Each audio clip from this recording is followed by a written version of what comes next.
भाव में अधिक समय तक नहीं टिक पाते। कभी सोचती हूँ कि नाम जप करूं, कभी लगता है मंत्र जप करूं, कभी लगता है जल्दी जल्दी करूं, कभी लगता है धीरे धीरे करूं। तो महाराज जी इसका सही तरीका अच्छा है, इसे अभ्यास कहते हैं।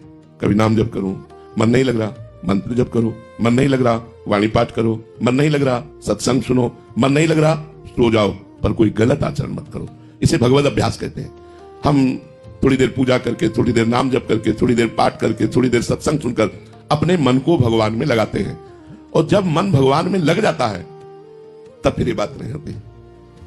तो अगर पद चिंतन चल रहा है तो कई घंटे पद चिंतन चल रहा है, नाम चल रहा है तो कई घंटे लगातार नाम चल रहा है, भगवान की रूप माधुरी सामने आए, ध्यान चल रहा है, कई घंटे ध्यान चल रहा है, उसी ध्यान में मगन है, प्रेम मगन है।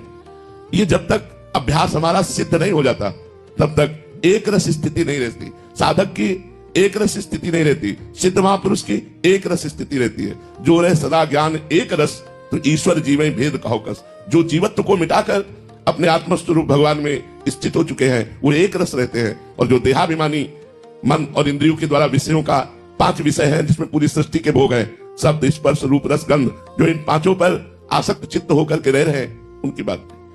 जो भगवान में आसक्त चित्त हो गए, इन विषयों से वैराग्य को प्राप्त हुए, वही महान है, उसी का जीवन धन्य है, उसी का सब कुछ सार्थक है। नहीं तो हमारी बात अच्छे से समझ लो, जो भगवान से विमुख होकर भोगों का सेवन कर रहे हैं उनका जीवन बिल्कुल व्यर्थ जा रहा, पछताना पड़ेगा। क्योंकि मनुष्य जीवन की श्वासें बड़ी कीमती है, और इन श्वासों को व्यर्थ चिंतन में, व्यर्थ वार्ता में, तो ये बहुत बड़ी हानि की विषय। तो हमारा मन कम से कम भगवान में ही जाए, नाम में जाए, मंत्र में जाए, रूप में जाए, लीला में जाए, धाम में जाए, भोगों में ना जाए। हमको ये अभ्यास करना है कि हमारा मन, मान लो हम तो ऐसा प्राय साधकों से कहते हैं कि जब मन मंत्र में ना लगे तो छोड़ो, नाम जप शुरू कर दो।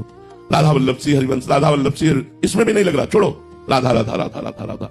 इसमें भी नहीं लग रहा तो कीर्तन करो, कीर्तन में नहीं लग रहा तो वाणी जी का पाठ करो, वाणी जी का पाठ में भी मन नहीं लगा तो सत्संग सुनो, सत्संग में भी। तो अगर आसपास कोई मित्र वैष्णव है तो उनके पास बैठ जाओ, नहीं तो सो जाओ, पर गलत कार्य मत करो।